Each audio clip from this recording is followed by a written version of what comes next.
Okay, so hi there and welcome to Diet, Health and Fitness with myself, Denise Oliver, and Ben Calder. And Ben, you're going to have to explain that song.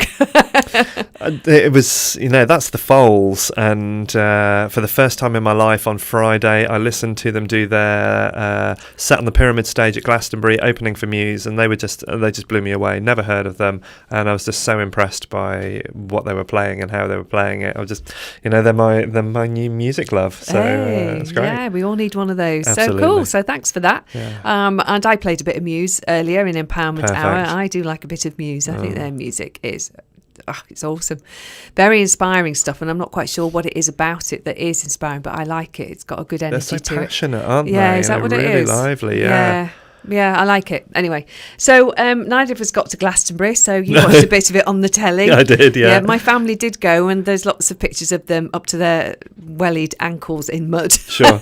And my sister-in-law made the comment that she will never complain about walking the dog in the rain again. Sure. Not after going to Glastonbury. So they had a marvellous time, but not once did their raincoats come off. Do you know, I think I had the best view, though, because I was watching it on a 40-inch TV with really good sound, and I was like 10 feet away from a toilet, 10 feet away from the kitchen, nice and and there was no mud anywhere, and Yeah. I could go to bed when I wanted without having to walk for an hour to get to my tent. It was perfect. To me, that's the best way of doing it. It was great. I yeah, get the good atmosphere view. through the telly. It Sure. works for me every time. Yeah, me too. Yeah, my brother hired a camper van, and they were on a slope.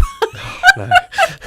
You can't. Oh, what can I say? Anyway, that's enough of Glastonbury. It was huge fun. They had just a marvellous time with all the political stuff kicking off and England going out of the football and all of that. They had a wonderful time in a surreal world. They just thought it was fab. Best place to be. And I like the way that Glastonbury as a festival actually tried to focus everybody in on the music, on the being together, on enjoying themselves, on being outside. Let all of that rubbish go outside and just be there and have a good time, and love all these great artists, these great creative people sharing all their stuff, and I think we should be focusing more on stuff like that. What is it that makes us happy in the world?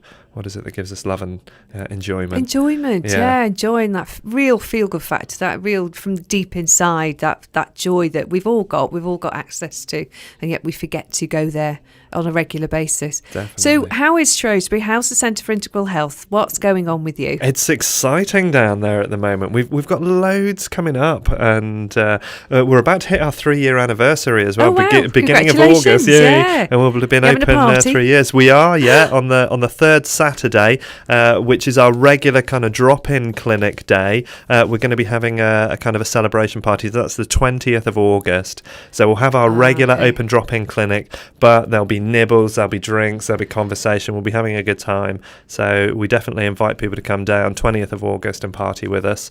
All day, is that? It will be kind of certainly from about 10 till 4. So finalised details are still coming on that, but we'll be there with Shrewsbury is a beautiful place. It's just got such a lovely atmosphere, and there's so much going on in the town itself. So I'll tell you why I'm saying that. I came to your place, I don't even know what day it was. It was only last week. Was it last Wednesday? It was last Wednesday. I've been so busy. I've forgotten what day is what. So it was last week. And I was coming to talk about access bars, but I decided to go over earlier to have a mooch around. Yeah, good. And it's got that beautiful combination, that mix of the old and the new. I love it. The old buildings are just gorgeous. It's got such an oldie worldy feel to it. It's got, to me, it's a real comfort blanket, Shrewsbury. Yeah, sure. I love being by the river, and I love all the sort of newer stuff that's going on as well. And we've got some fantastic little cafes, people doing really artisan local foods, great people, the market. There's all sorts of creativity in Shrewsbury, and I love it. A lot, and it just looks beautiful as well. The surrounding countryside's gorgeous. It's a lovely drive from here to there. It's an absolute delight to go there. It really is. So what are we going to talk about today? What have you got on your list? Got loads of stuff. Going to talk about some of the stuff we've got coming up at the centre. We've got our new Fascia Ball Workout starting next week. We're going to talk about your access bars stuff, because I'm really excited about that as well. And I'm looking forward to telling you about what it was like for me to experience the talk and the stuff from last week as well. More about our Qigong in the Park series, which is just running great guns this year. And I'm going away on some really exciting training this week and some epigenetics training. So I'm going to chat a little bit about that and the implications of the work there too. Epigenetics is a fabulous field. just is amazing. So I've got a little thing about colour blindness. Oh, nice. And it's the 100-year anniversary of the Battle of the Somme tomorrow, and there's all sorts of stuff going on around that. So I'd like to talk a bit about that. And actually, what I'd like to talk about, if there's time, because there's a massive amount we can say, and there's so few minutes. Adrenaline and the effect that adrenaline has on the body. Brilliant. And my theories on why England lost their match to do with adrenaline. Yeah, that sounds like a good controversial topic. I'm in there with you. So we've got an awful lot of topics here we could cover. So Ben, where would you like to start as the guest on the show? Why don't we start with balls? Balls? Yes. Balls. That was very nicely said there, Denise. Yeah, the Fascia Ball workout. Do. And interesting, it's great that at the Centre for Integral Health from next week we're going to start offering this class, and it's the first in the Midlands, as far as I can find, to be offering a fascia ball workout. And for anyone that's never come across that before, you will get the idea. It's basically taking two tennis balls or balls of a similar kind of nature, and then you work through a sequence of points from the feet up the spine, up the front of the body, into various muscular areas of the body, and you literally allow for a passive massage to take place. So we put our body weight on the ball in a particular way and allow the muscular tissue and the connective tissue underneath to release. So it's incredibly relaxing, and we're having a setup in the center where we're going to do it in very, very low light, just some very, very gentle amber light provided by salt lamps and very gentle music. And we're going to include a series of what in Zen meditation are known as pointing out instructions, which is where we're encouraging people to put their attention to particular places in the body and with associated aspects of emotions and mind, why we might be holding tension in a particular place, so that the body can let go on multiple levels. And so by the end of it, basically, you're a blissed out gooey mess on the floor that feels awesome. Puddle. So, absolutely. Puddle of love on the mat, it's going to be great. So I'm really looking forward to that. I've done one class like this. I did it with Helen Conway, who does Pilates, and she's done that style of training. And it's so interesting where the sore points are on the body that you don't even know you've got until that little ball is in a particular place, and it's like, oh my goodness. And somebody once said to me, you haven't got that ball in the right place, it's not hurting enough. It's like, right. So just shift it ever so slightly. It's like, real sharp intake of breath as I really felt that tension in my body. It's like I have no idea what this is, what I'm holding on to, why it's there, and let's just release it, shall we? It's such a surprise, isn't it? Yeah, I mean, it is. I love my ball workouts. I learned how to do this on a myofascial yin yoga teacher training last year, retreat in Turkey, and I've been working on my practice with it for the last 9 months to bring it up to standard for teaching, and it's just incredible. I just love the change in the body, because there's this freedom that comes into the body, the movement, the softness, the looseness in the system, but at the same time I feel incredibly full, energized, relaxed, just really grounded by it, and it's incredible. I'm really looking forward to bringing this into Shrewsbury. When is this? So this starts Wednesday the 6th of July at 6:30 p.m. next Wednesday. The first class is actually already sold out. Cool. I'm not surprised, actually. I think there's a need for this, a desire for this to be out there in the world. Yeah, definitely. Cool. Now I won't be with you because I'll be on a big ship in a sea somewhere. Somewhere, you're not sure where it's going to be. No, we will be at sea. We won't actually be docked anywhere that day. So the following day I'll be in Stockholm. Nice. So nice. Lovely. Can't wait. So we mentioned balls earlier and the fascia releasing stuff. So let's go on to football, which you don't watch. I know you don't, but I absolutely love it. Mancunian girl, brought up with Man City. My dad was an avid football fan. My brother took over the mantle when Dad died and carried on. He still goes to Man City, to the Etihad Stadium to watch them play. And I don't get disappointed watching football. Good. Football's football. It's a game. Yep. And some teams do it differently to others, end of. And I love watching the Italians. I love watching them be so dramatic, and I love watching their manager Conte leap up and down in what seems like absolute rage 1 minute, next minute it's like smiling his head off. The Italian crowd are egging him on to do his dramatic jumping up and down. It's hilarious. It is hilarious. And so I don't have this when England lost. I don't have this, they're dreadful, they're this, they're that, they're the other. They lost. End of. And a team has to win. Yep. You know, and Iceland did. Yep. Now, Joe Hart, the goalkeeper, I've watched him come out of that tunnel and he is absolutely pumped up. He's swearing. He wants to get going. He wants to be in that goal. He wants to get started. And I think he was over adrenalised, if that is such a phrase. Absolutely. I absolutely do. And adrenaline, my daughter came in and we were partway through watching the match and she went, looks like England are scared of the football. And I thought, that's adrenaline again. They're not running with the ball. They're running almost away from it. It's like they can't connect with it. Yep. And adrenaline has that effect on our body. Yep. We can't see properly. We don't hear properly. It's all about getting out of the opponent's, as it is on a football pitch, way. Yep. And that's what they did. Yeah. And so the Iceland team could score goals because Joe Hart couldn't see where the ball was. Yeah, sure. Is my theory. Sure. No, but there's a lot of basis in that in terms of the way our brains function when adrenaline kicks in, because our hypothalamus, which is controlling the stress, when that flicks into that sympathetic stress mode, then actually logic, rationale and reason start to dissolve, because as higher brain functions, we don't need them when our adrenaline and our fight or flight system kick in. We've either just got to kill the thing or we've got to get away from it. And most of the time, get away from it is always the first option. But adrenaline like that can also make us freeze. Absolutely. Before we're in the fight or flight mode. Absolutely. And I think he was in freeze mode. Yeah. He just couldn't visualise what was going on. He couldn't see it. And Iceland scored 2 goals. It was amazing to see 3 goals go in like 15 minutes. Yep. We had a penalty in the 4th minute. Yep. 2 minutes later, they scored a goal, and 10 minutes after that, they scored the second one. And then the rest of the match was England trying to get through their defence. Wow. And then the other thing I've just told you about while we were listening to Stereophonics is the Iceland crowd. Yeah. The chant they've got and the clap system they've got. I think it sucked the energy out of the England players. There was something so primeval about it, and it makes the hairs on my body stand on end. And Ben, you've not heard it, so I encourage you to go and check it out look later. It up. Yeah. I call it a chant. I'm not sure what another word might be for it, but you will find it. It is amazing to hear.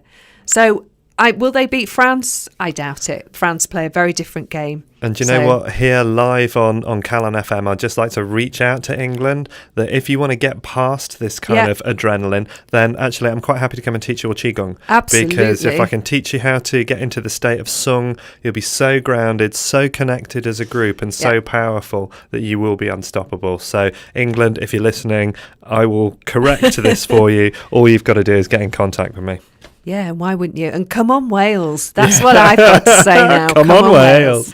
So, a slightly serious topic now, which is sort of health related. It's the 100th anniversary tomorrow, July the 1st, of the Battle of the Somme, which started in 1916 and was a horrendous loss of life. It was just terrible just thinking about it. But there's all sorts of things happening around the area and actually throughout the country. And the reason I know this is my daughter's stage managing a set of actors who were dressed up as First World War soldiers, and they're actually going to be doing various performances around Chester and Northwich. Oh, wow. So she's going to be basically making sure they're in the right place at the right time to do their stuff. So she's got her plan and she has to walk ahead of them. And so she's part of the crowd, so nobody knows who she is except the actors. Yep. And so they follow her and make sure they get to the right places. So she starts work at 6:30 on tomorrow morning, and she doesn't finish till about 10 o'clock tomorrow night. Wow. So hell of a long day. She absolutely loves it.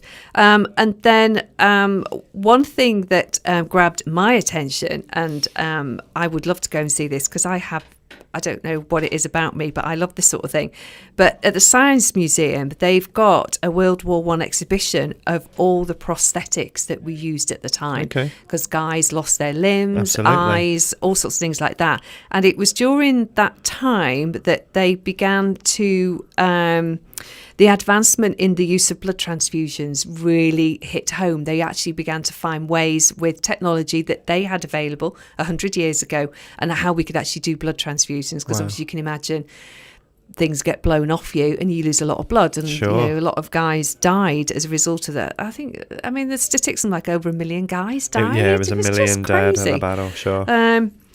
So the Battle of the Somme commemorations start tomorrow for the 100th anniversary. And I just thought it was interesting. We've just been talking about fear and stress with footballers. And basically being on a football pitch is a bit like being in battle. It is battle, isn't it? You're trying to win. And the other side, You're trying to win at something. And so you're trying to outmaneuver the other side as well. And I just wonder how many people have ever used the phrase shell-shocked. Yeah. And actually that came out of that battle, the Battle of the Somme in the First World War. And it was the first time that it was recognised that war had an impact on our psychology, and the war pensions became the norm, and so the government sort of paid out to people who were affected, who were shell shocked, and it's just it's moved on, hasn't it? It's the same thing, but we have a different name for it: post-traumatic stress disorder. So somebody.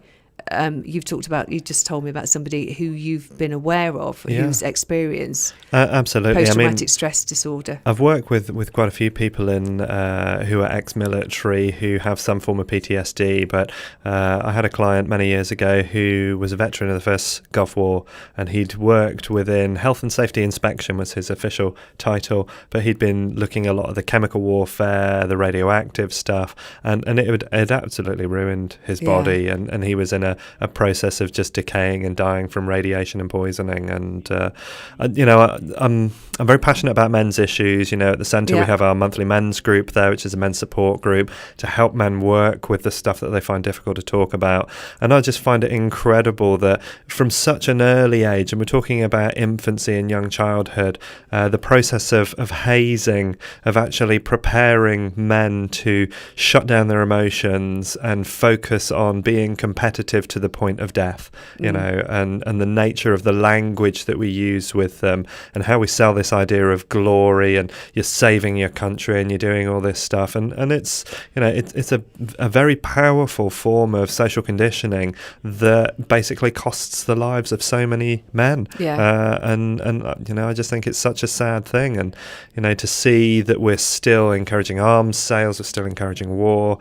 Personally, it's just this perpetuation of harming men, and I know men get a really bad rap for their behaviour towards women, and how that affects relationships and affects our society. But it's interesting to see where the roots of that are, and they are in preparing men for battle. I feel that's a real shame, and something that we should be talking more about and doing more about as well. I need to get more open about it. And you were talking about epigenetics and the 7 ages of man, and how that can actually help as well. Absolutely. It's just looking at how the requirements of the body in different stages, nutritionally, emotionally, if we first of all acknowledge that there are variances at different points in our lives, and then we can look at what it is we need to do. So again, we're always doing more of the things that support and encourage health and well-being at the right stage, in the right way for people individually, as well as making sure that we're avoiding the things that at that age, at that stage,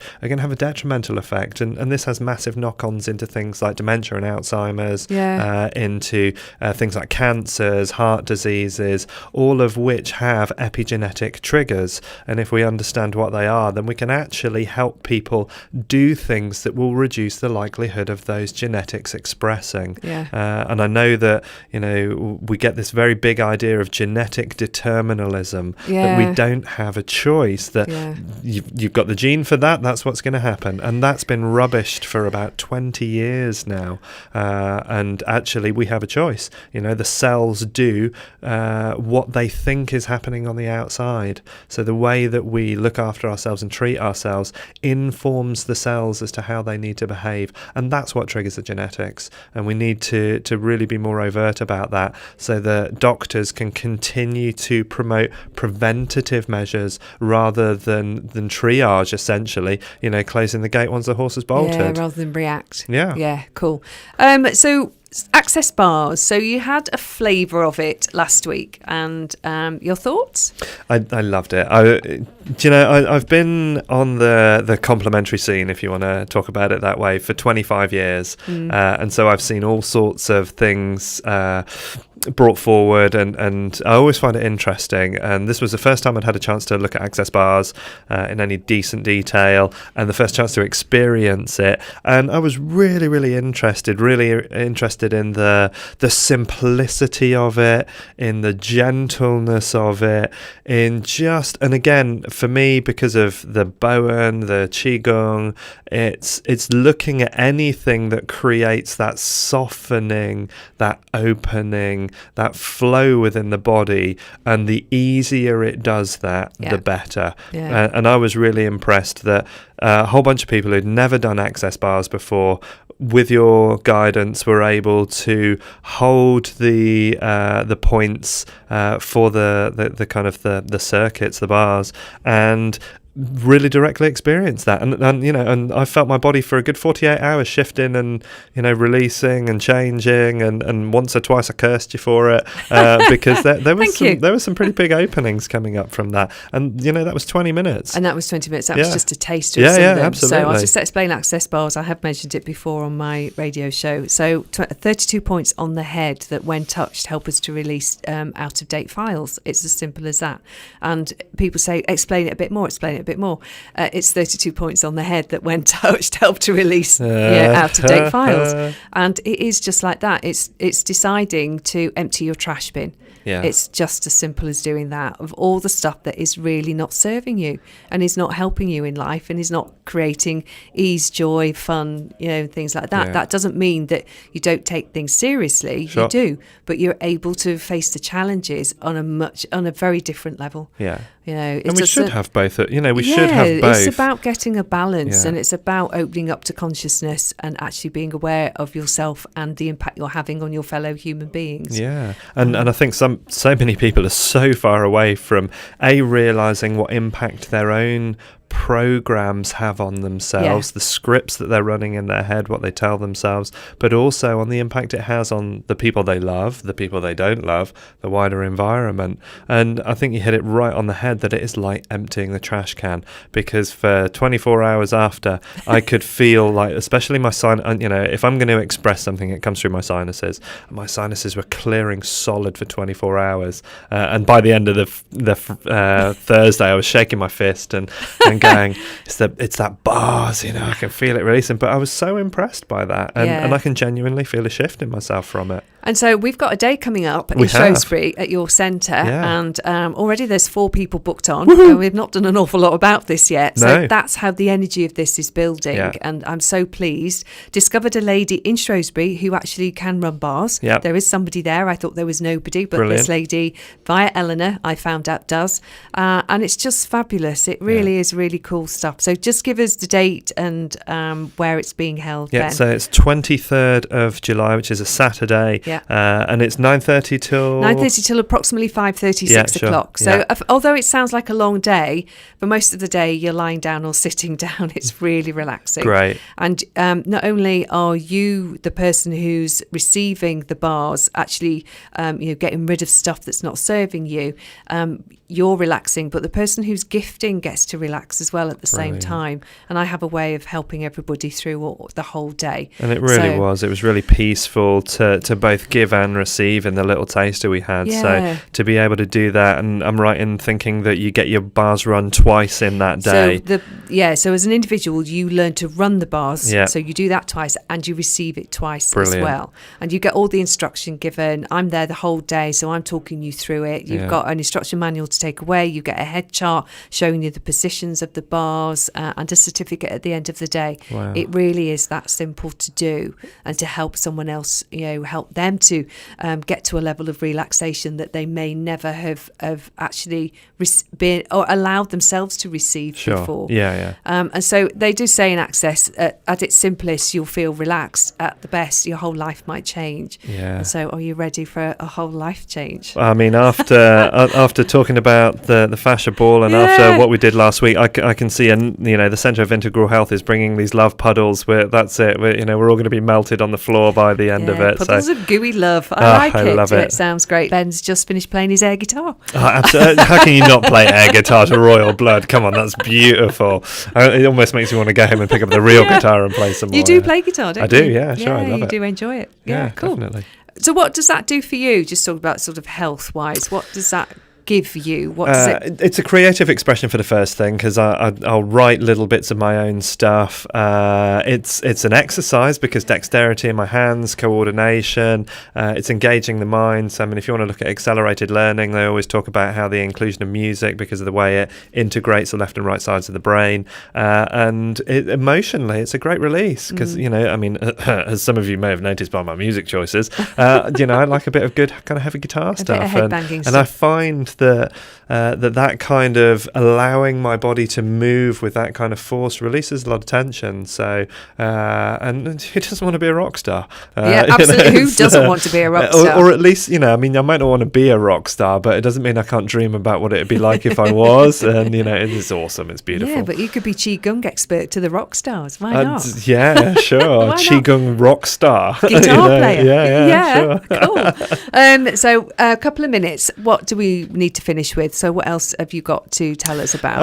I'm just looking forward to this weekend. I'm going away on this epigenetics training, and we're going to be looking at toxic metals and radioactive metals, and actually how the accumulation of those in the UK is surprisingly high through agriculture, plus through the fallout of things like Chernobyl. You'd be surprised how many people are still picking up radioactive isotopes, how many of our nuclear power plants are leaching small amounts of radioactive isotopes into the atmosphere, and how that's impacting on our bodies, and again it's affecting that kind of genetic expression. We're looking at the detoxification of that this weekend, plus that 7 Ages of Man work. And I love working with Chris Astill-Smith. He's got one of the most beautiful nutritional biochemistry minds I've ever seen. His ability to just talk it back and recall it is phenomenal. So I'm really looking forward to that, and just enjoying life. I get to go out for the weekend and hang out with a bunch of people who are cool and do cool stuff. So and you've got your myofascial first class on Wednesday next week. And as I say, that one's sold out, but on the 20th, which is the next one,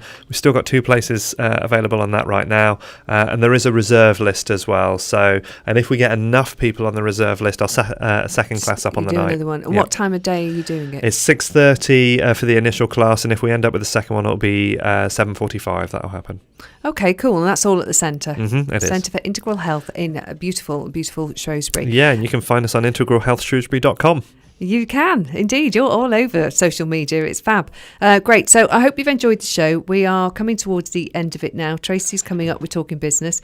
Now, a little bit of news for you. For the next 2 weeks, as I said on Empowerment Hour, I am on holiday. Woo-hoo! And I can't wait. I'm going Sunday morning, bright and early, down to Southampton to catch a very big ship to sail the Baltic Sea over to St. Petersburg. Beautiful. And back again. Oh, wow. I love St. Petersburg. It is stunning. It's so gorgeous. So when the communists were there, they just covered all the beautiful buildings in scaffolding and tarpaulin so that nobody could see them, and so they could control everybody. But they were all still there. Wow! And when the communist movement finished, all the scaffolding came down, and there were all the churches and buildings and palaces, and everything was still there. It is phenomenal place. It's stunning, absolutely stunning. And so instead of me. I dread to think, but I know it will be fine. Kirsty Percival and the lovely Kim Patel are going to be doing the 2 diet, health and fitness shows. I'm laughing while I'm on holiday. I know it's in good hands, but it'll be a riot as well. So Kim's had a little bit of training. She's been practicing her timings and her music and all of that sort of thing. Will she be able to follow that through when Kirsty's with her and the 2 of them can't stop talking? We'll find out. Who can say? Listen in. Let's see. It's a good reason to tune in. Yeah, absolutely.